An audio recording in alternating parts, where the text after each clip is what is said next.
Angela Merkel made a startling confession about the eurozone at the height of the European debt crisis, unearthed reports reveal. Mrs. Merkel has told the European Union that it must be more realistic in accepting Britain's negotiating position in fishing and trade talks.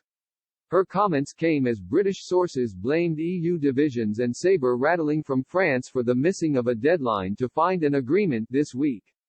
Mrs. Merkel, who holds the EU presidency, told a meeting of European mayors that a deal was particularly urgent from the Irish perspective.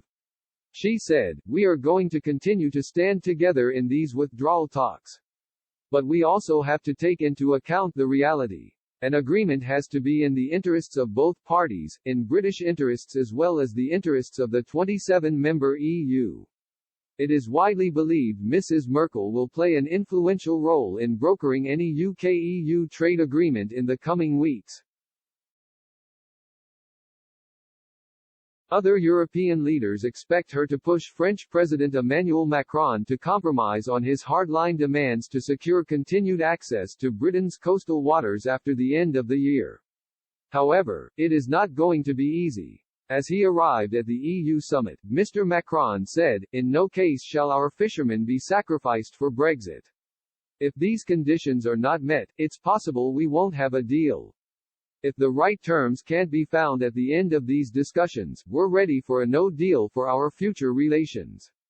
The summit ended with no breakthrough in sight and with chances of no deal severely increasing. As tensions are set to rise in the incoming days, unearthed reports reveal how German Chancellor Mrs. Merkel made a startling confession about the eurozone in 2013. Mrs. Merkel said Greece should never have been allowed into the euro and put the blame on former Chancellor Gerhard Schröder.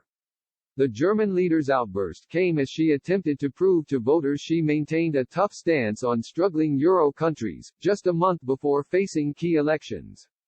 Ms. Merkel told around 1,000 supporters of her Christian Democratic Union party in Rendsburg, Greece shouldn't have been allowed into the euro.